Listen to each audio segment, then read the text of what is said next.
From the studios of Farm Journal Broadcast, this is AgDay.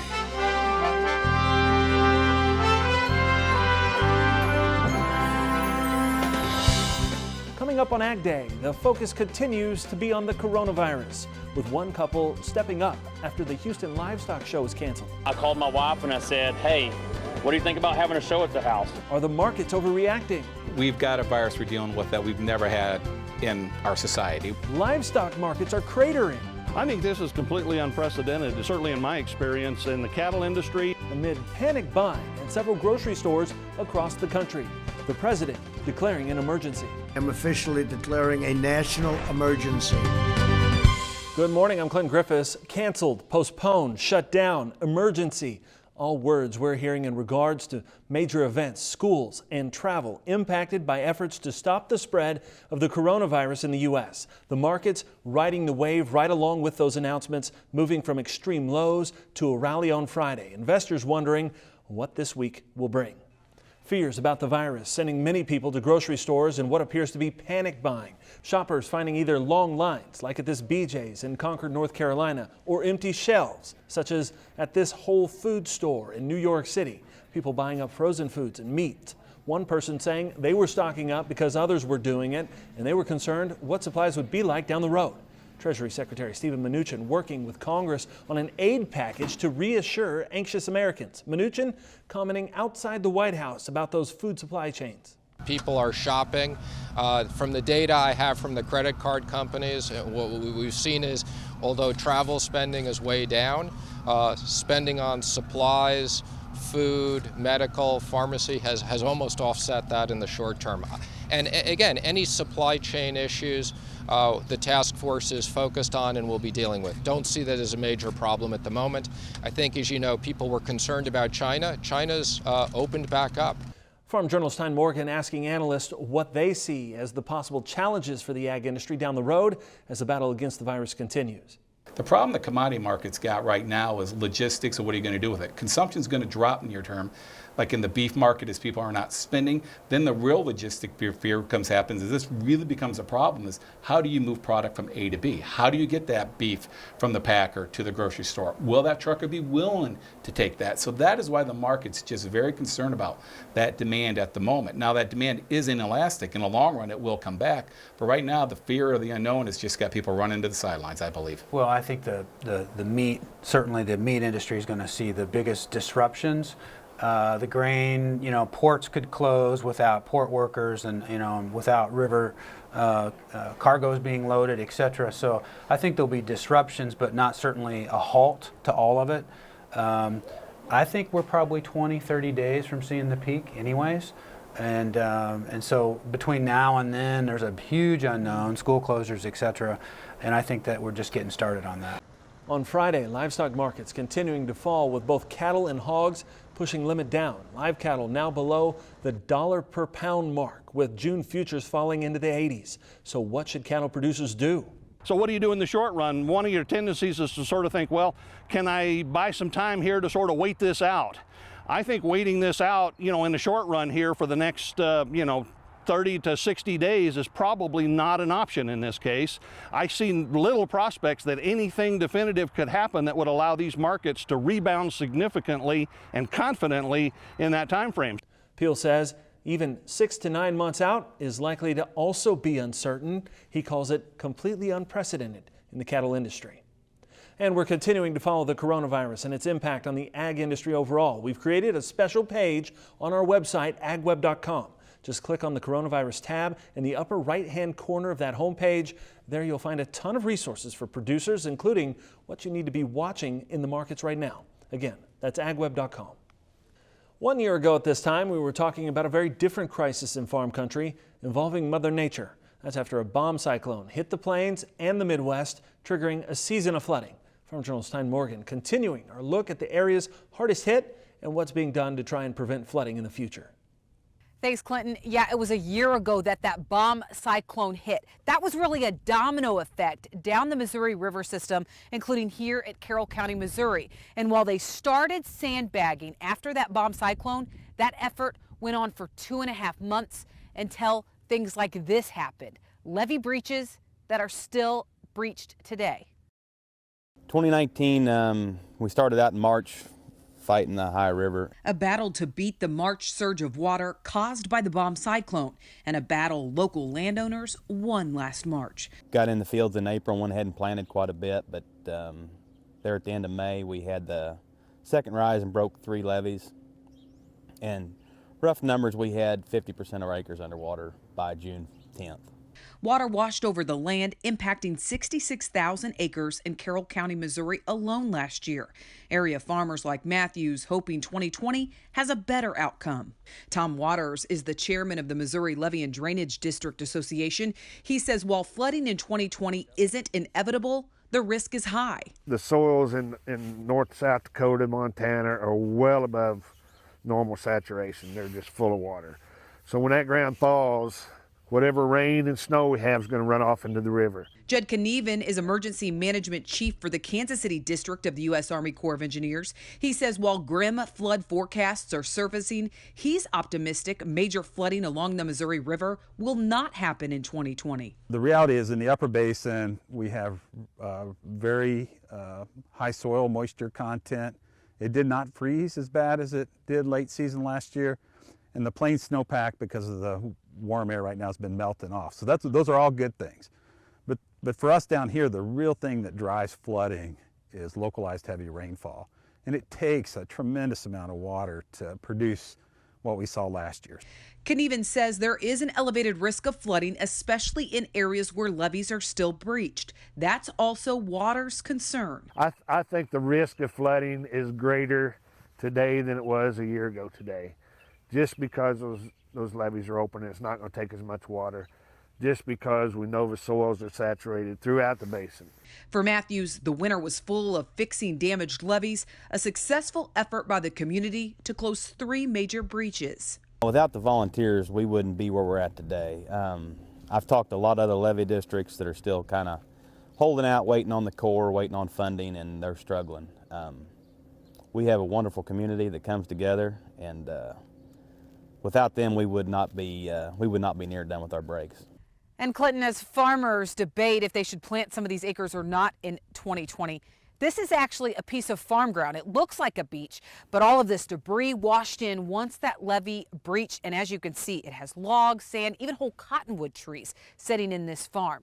This particular farm has already been signed into a conservation easement, and it will never be farmed again. Reporting from Carroll County, Missouri, I'm Tyne Morgan for AgDay. While spring is starting to pop up across the country, California is getting snow. Meteorologist Mike Hoffman joins us now. Mike, this snow is a good thing. Yeah, that's right, Clinton. Obviously, that's what melts off and goes into the rivers and helps all the crops out in Central California. And we still have more on the way. When you have a trough like this, cutoff trough, it's a slow mover, lots of moisture coming in. Now, as it gets too far southeast, then it'll kind of cut off the Sierra Nevada moisture and send more of it into the Four Corner region.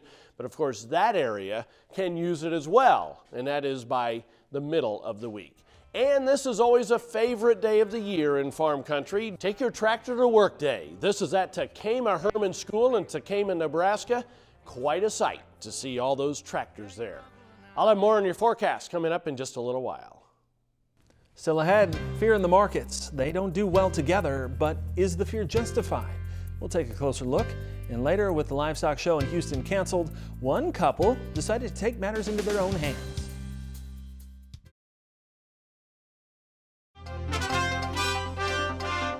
Commodities continuing to feel pressure from the coronavirus, with cattle down due to worries the virus will curb restaurant demand. An update on where we're starting this week from the CME. The soybeans were mixed. They really ended up lower. They had a big jump to start and then the sell off to new contract lows. All the grains really rebounded nicely to begin.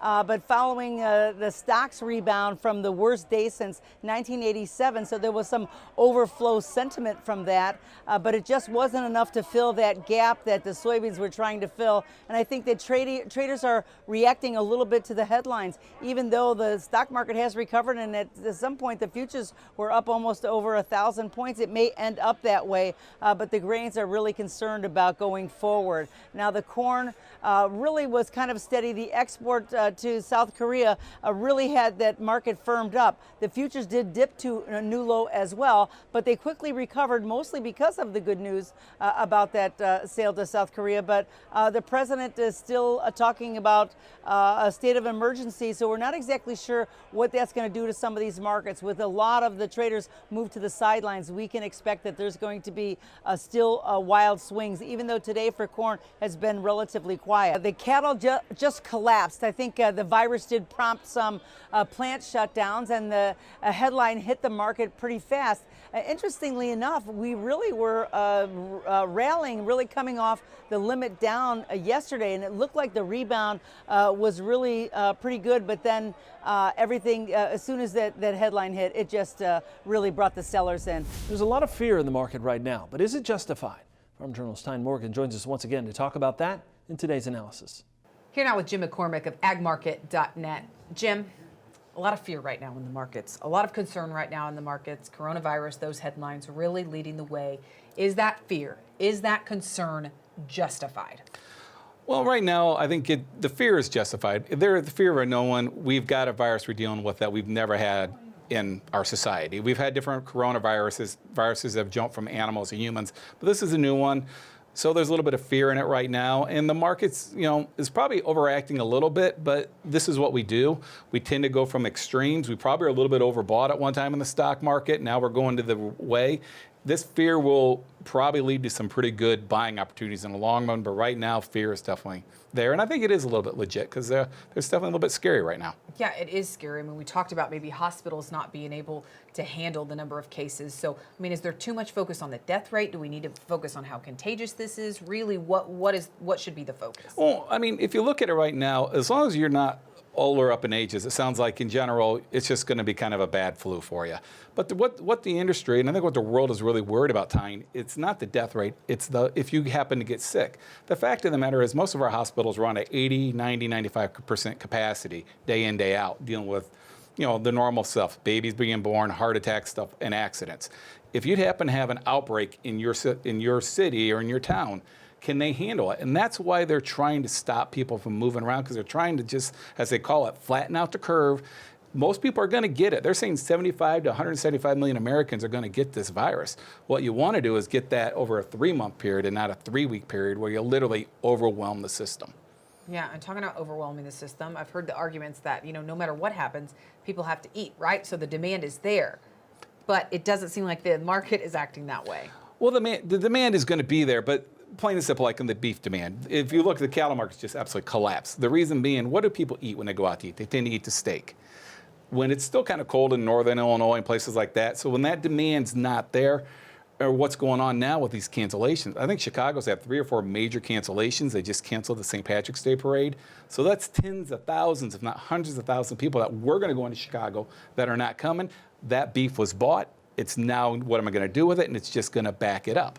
So that's where the demand lag is coming from. Similar to what we saw in China? Yes. Okay. Jim, thank you so much. We appreciate it. Let's take a quick break, and then we'll have much more right here on Ag Day. To contact Jim McCormick at Ag Market, call 844-4AG-MARKET or visit their website at www.agmarket.net.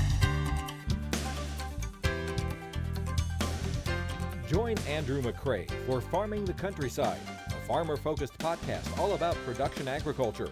Brought to you by Pivot Bio Proven, the nitrogen-producing microbes that stay put, whether or not. Visit pivotbio.com.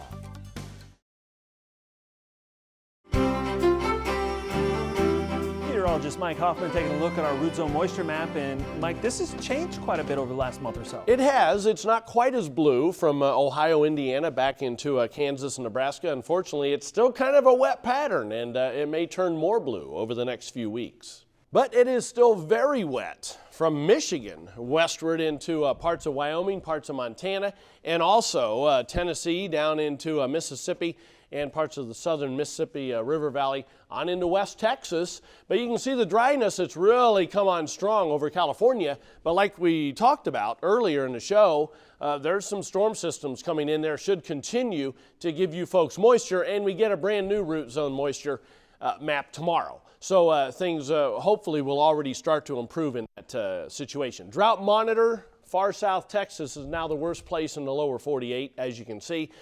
Still that persistent area from southwest Kansas into parts of the Four Corner region, which is still considered a severe drought, but that has gotten better over the past few weeks. This has turned more orange, obviously, in California on up into southwestern Oregon. All right, here's the pattern when you see a cutoff low off the west coast. That is definitely going to bring some moisture into many parts of California, many parts of the desert southwest, and that is persistent for a while. We have a trough moving through the Great Lakes and Northeast, but then it warms up again as we head through the end of next week. This trough does come out. Another piece dives in behind it, and so you still have that troughy weather pattern out west, kind of a ridge to the east with an occasional trough. So that's a wet weather pattern. I mean, you get the Gulf moisture already, and you get the Pacific moisture really flowing in across the southwest into the middle of the country. So temperatures this week, I'm going above normal from Missouri eastward and southward, all the way through the southeast, below normal northwestern plains, northeastern Rockies, and below normal in the southwest, including most of California. Above normal precipitation this week from Texas and Louisiana all the way into New England and the northern mid-Atlantic. Same thing in the southwest. Below normal far southeast in Florida and also the far northwest. So the 30-day outlook for temperatures, I'll go above normal for most of the eastern half to two-thirds of the country. Below normal temperatures expected in the far northwest, and precipitation over the next 30 days looks a little bit like this week. Above normal, central southern Mississippi Valley into the northeast mid-Atlantic, and also the Four Corner region down into the southwest. Below normal, Oregon, much of Washington, and back into western Montana. That's a look across the country. Now let's take a look at some local forecasts.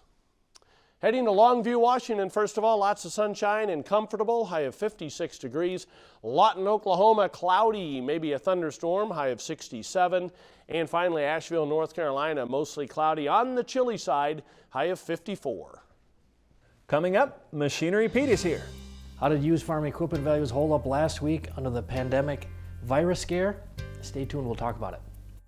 Weathering the Storm, a special report focusing on Mother Nature's potential impact on the 2020 growing season, is coming to AgDay, U.S. Farm Report, and AgriTalk later this month. Brought to you by Pivot BioProven, the nitrogen-producing microbes that stay put, weather or not.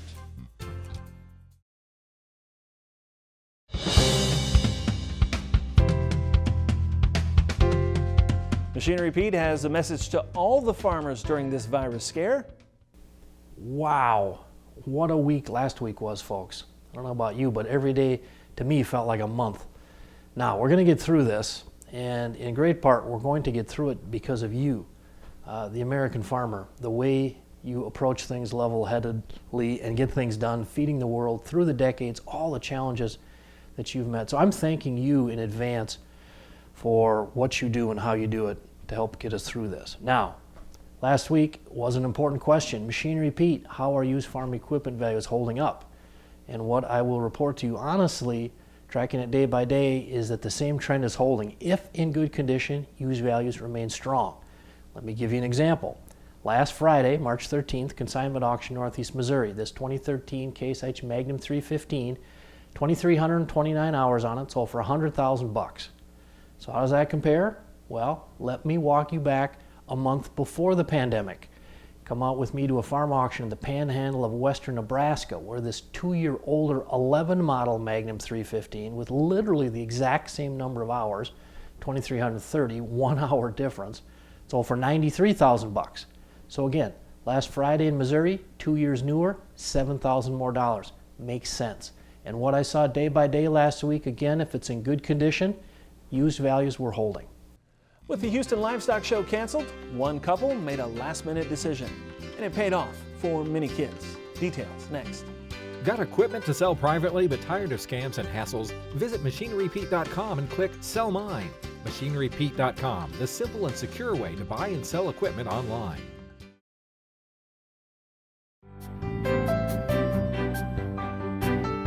We told you last week about the Houston Livestock Show and Rodeo being canceled due to the concerns about the coronavirus. It's just one of so many activities being put on hold right now. But for many 4-H and FFA students, it was a huge blow. So one couple decided to step up and offer their land as an alternative show site. I called my wife and I said, hey, what do you think about having a show at the house? I don't know if we'll have 10 people or we'll have 500. And it was a big hit. The Rogers say about 400 people came to their quickly arranged event.